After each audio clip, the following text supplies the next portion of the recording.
नमस्कार, दृष्टि आईएएस के टुडेज जीके प्रोग्राम में आपका स्वागत है। शुरुआत करते हैं अभ्यास प्रश्न से। प्रश्न था, निम्नलिखित में से कौन पोक्कली का सबसे अच्छा वर्णन करता है? जनजातीय समूह, समुद्री जीवन संरक्षण, कोरल रीफ समूह या फिर चावल की विविधता। इसका सही जवाब है ऑप्शन डी, चावल की विविधता। पोक्कली केरल के तटीय क्षेत्रों में खेती की जाने वाली एक विरासत चावल की फसल है, इसलिए विकल्प डी सही है। यह एक प्राचीन कृषि पद्धति है जहां चावल की खेती के एक मौसम को झींगे की खेती के दूसरे मौसम के साथ बदल दिया जाता है। चावल की फसल को कोई अन्य उर्वरक या खाद की जरूरत नहीं होती क्योंकि यह झींगे के अवशेषों से पोषक तत्व प्राप्त करती है। चावल और झींगा की खेती परस्पर एक दूसरे के पूरक हैं। तो इस तरह इस प्रश्न का सही जवाब है ऑप्शन डी, चावल की विविधता। आज के सेशन का पहला प्रश्न है, हाल ही में ग्रोम शब्द चर्चा में था, वह क्या है? रूसी परमाणु ड्रिल, एक समुद्री स्तनपायी, क्वांटम कंप्यूटर या फिर आर्टिफिशियल इंटेलिजेंस में प्रयुक्त उपकरण। इसका सही जवाब है ऑप्शन ए, रूसी परमाणु ड्रिल। हाल ही में रूसी राष्ट्रपति ने रूस के सामरिक परमाणु बलों द्वारा आयोजित ग्रोम अभ्यास का अवलोकन किया, इसलिए विकल्प ए सही है। रूस के ग्रोम अभ्यास ने रूस की परमाणु क्षमताओं के 3 भागों का परीक्षण किया। RS-24 यार्स अंतर्महाद्वीपीय बैलिस्टिक मिसाइल ले जाने वाली K-114 तुला पनडुब्बी और TU-95 लंबी दूरी के रणनीतिक परमाणु बम वर्षक। यह अभ्यास नाटो के वार्षिक परमाणु बल अभ्यास स्टीट फास्ट नून के साथ हो रहा है। तो इस तरह इस प्रश्न का सही जवाब है ऑप्शन ए, रूसी परमाणु ड्रिल। अगला प्रश्न है, निम्नलिखित में से कौन पीलीभीत टाइगर रिजर्व के संबंध में सही नहीं है? यह यूपी के पीलीभीत जिले और लखीमपुर खीरी जिले में स्थित है। यह भारत की 45वीं टाइगर रिजर्व परियोजना है। यह 2008 से प्रोजेक्ट टाइगर के तहत कवर किया गया है या फिर इसका दक्षिणी किनारा खाखरा और शारदा नदी से जुड़ा है। इसका सही जवाब है ऑप्शन ए, यह यूपी के पीलीभीत जिले और लखीमपुर खीरी जिले में स्थित है। उत्तर प्रदेश में पीलीभीत टाइगर रिजर्व यानी PTR में लगभग 27 बाघों को अब चित्रकूट में नव अधिसूचित रानीपुर टाइगर रिजर्व यानी RTR में स्थानांतरित किया जाएगा। पीलीभीत टाइगर रिजर्व उत्तर प्रदेश के पीलीभीत, लखीमपुर खीरी और बहराइच जिले में स्थित है, इसलिए विकल्प ए सही है। यह भारत की 45वीं टाइगर रिजर्व परियोजना है। इस रिजर्व का उत्तरी किनारा भारत नेपाल सीमा के साथ स्थित है, जबकि दक्षिणी सीमा शारदा और खाखरा नदी द्वारा चिन्हित है। यह 2008 से प्रोजेक्ट टाइगर के तहत कवर किया गया है।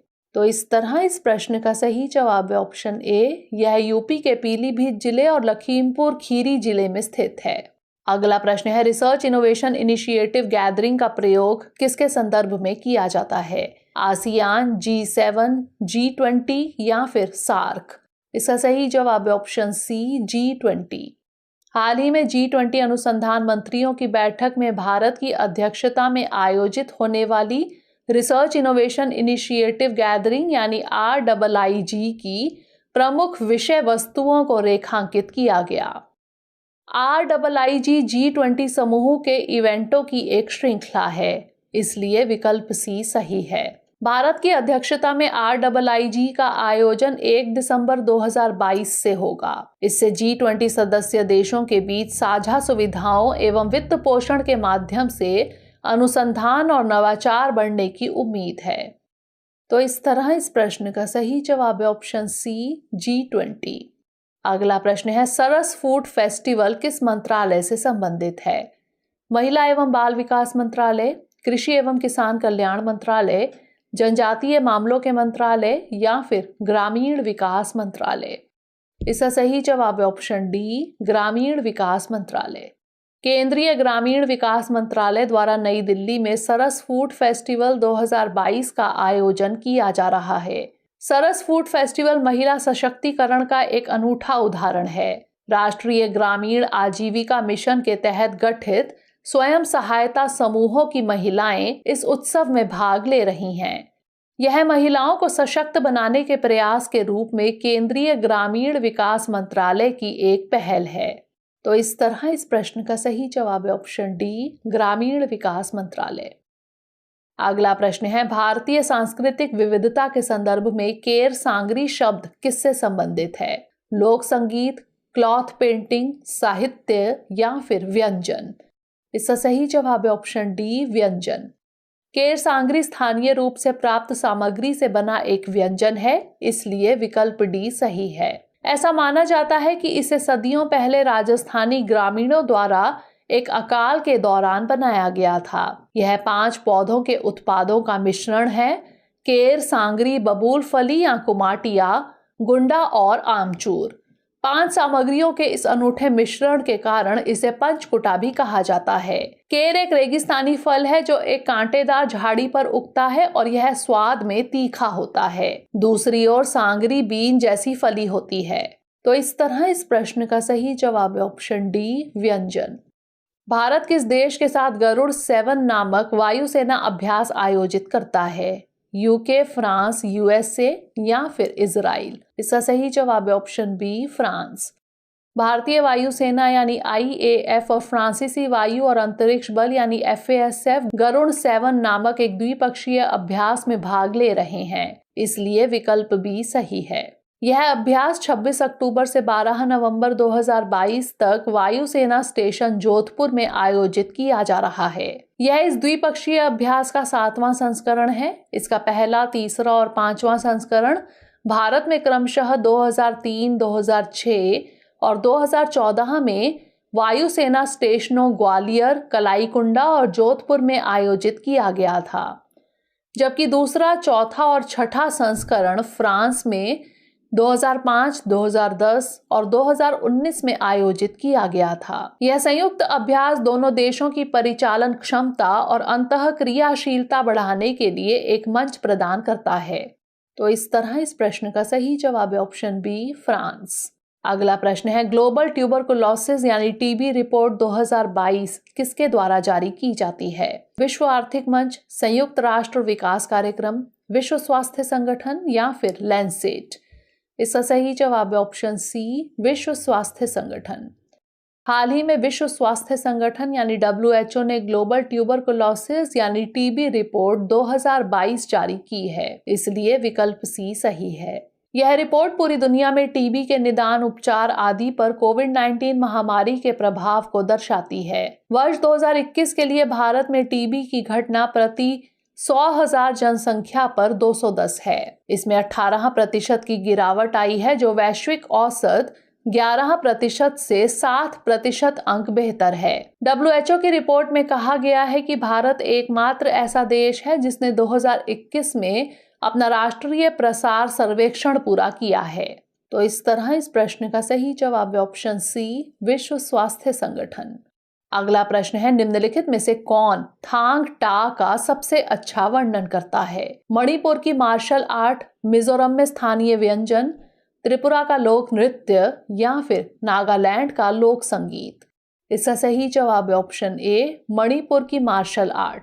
थांग टा मणिपुर में मार्शल आर्ट का एक प्राचीन रूप है, इसलिए विकल्प ए सही है। इसकी उत्पत्ति मेइती जाति से संबंधित है, जिन्होंने विदेशी आक्रमण के खिलाफ अपने राज्य की रक्षा के लिए इस तकनीक का इस्तेमाल किया था। यह तकनीक न केवल अंतर कबीले और अंतर जनजातीय युद्ध की भी विशेषता है, इसने युद्ध और शांति के समय में योद्धाओं के कौशल को सुधारने में मदद की है। आज यह न केवल मार्शल आर्ट के रूप में बल्कि रंगमंच और नृत्य में उपयोग की जाने वाली तकनीक के रूप में भी लोकप्रिय है। तो इस तरह इस प्रश्न का सही जवाब है ऑप्शन ए, मणिपुर की मार्शल आर्ट।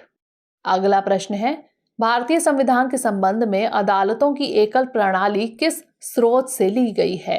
आयरिश संविधान, भारत सरकार अधिनियम 1935, संयुक्त राज्य अमेरिका का संविधान या फिर ब्रिटेन का संविधान?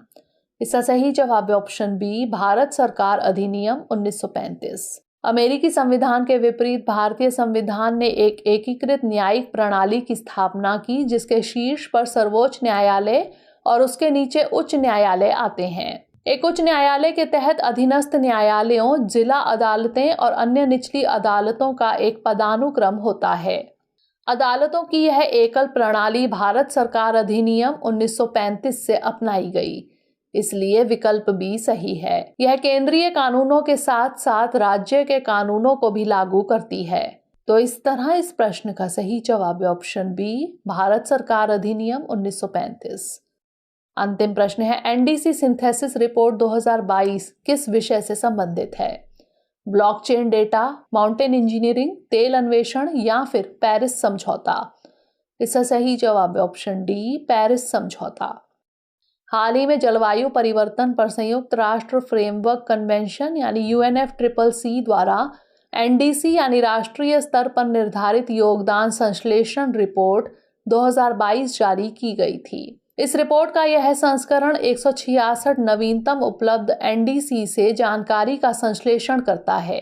यह रिपोर्ट पेरिस समझौते के 193 पक्षों का प्रतिनिधित्व करती है, जिसमें 169 पार्टियों द्वारा संप्रेषित 142 नए या अपडेट किए गए एनडीसी शामिल हैं। इसलिए विकल्प डी सही है।